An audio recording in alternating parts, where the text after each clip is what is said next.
विमल बहुत परेशान था। उसे समझ में नहीं आ रहा था कि वो इस परिस्थिति से कैसे निपटे।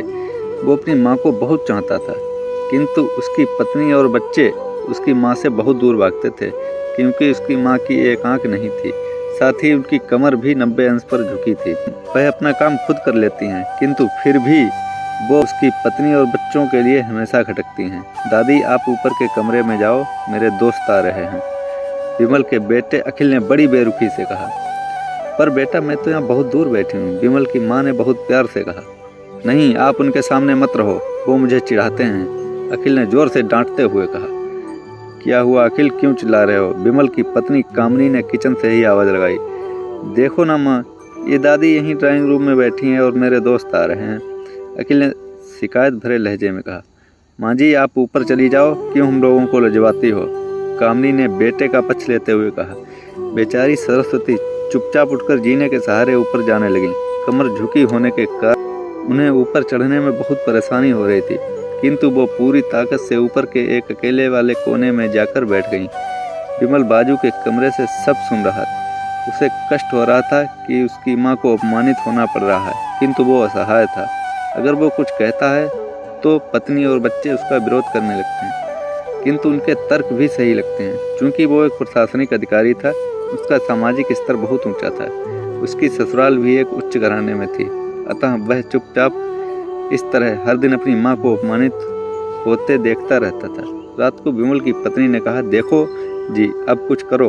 कल कलेक्टर साहब की पत्नी आई थी, माँ जी अपनी देसी धुनधारा में उनसे मिली। मुझे बहुत शर्म आ रही थी, बताते हुए कि ये मेरी सास हैं। मैंने कह दिया कि दूर की रिश्तेदार हैं, इलाज कराने आई हैं। विमल को रोना आ गया, किंतु फिर भी वह चुप रहा। उसे समझ में ही नहीं आ रहा था कि वो क्या करे।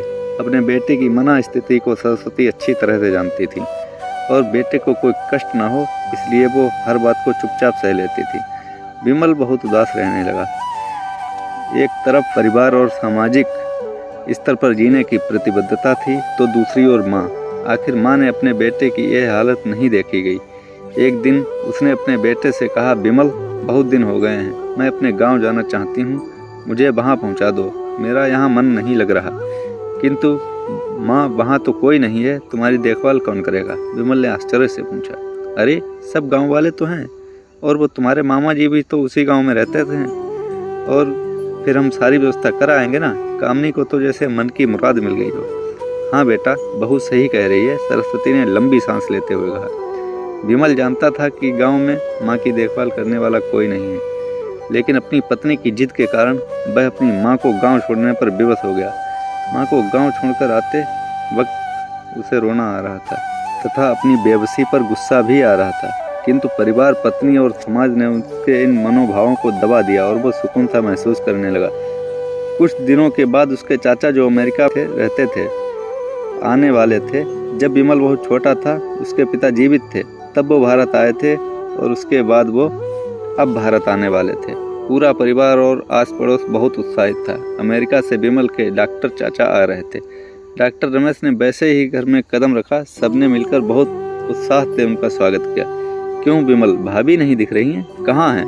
डॉक्टर रमेश ने उत्सुकता पूर्वक पूछा। जी, वो गांव में रहती हैं, यहाँ उनका मन नहीं लगा, कामनी ने सपाट लहजे में उत्तर दिया। डॉक्टर रमेश ने विमल की ओर देखा तो विमल ने अपनी आंखें झुका ली। रमेश सब समझ गए, बोले, कल हम भाभी से मिलने गांव चलेंगे।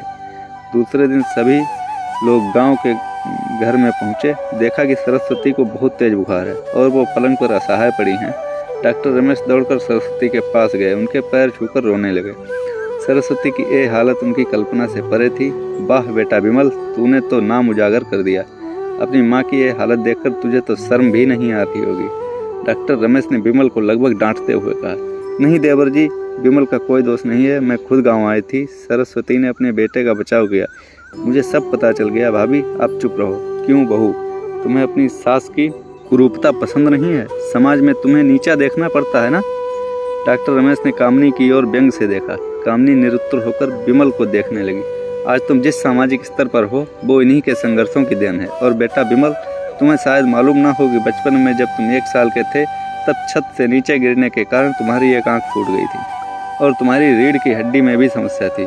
तब तुम्हारी इसी कुरूप माँ ने अपनी एक आंख और अपना बोन मेरो, तुम्हें देकर इतना सुंदर स्वरूप दिया था। कामनी बेटा, इतने सालों तक संघर्ष करके बेटे को प्रशासनिक अधिकारी बनाने वाली इस संघर्षशील औरत को तुम लोगों ने यह दशा कर दी। तुम्हें ईश्वर कभी माफ़ नहीं करेगा।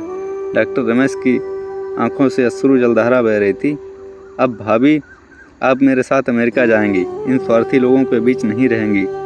डॉक्टर रमेश ने सरस्वती से कहा। विमल को तो काटे खून नहीं था। डॉक्टर रमेश जो उसके चाचा थे, उन्होंने जो राज बताया उसके बाद तो विमल को यही लग रहा था कि उससे ज़्यादा पापी इंसान इस दुनिया में कोई और है ही नहीं। वह दौड़ता गया और माँ सरस्वती के कदमों में लिपट गया। माँ, मेरा अपराध अक्षम्य है। मैं जानबूझकर चुप्पी साधे रहा, आपका अपमान करवाता रहा। अब सिर्फ आप ही उस घर में मेरे साथ रहेंगी और कोई नहीं। विमल ने आग्नेय दृष्टि से अपनी पत्नी और बच्चों को देखा। कामनी को भी बहुत पश्चाताप हो रहा था, किंतु उसकी हिम्मत नहीं हो रही थी कि वह सरस्वती से आंख मिलाए।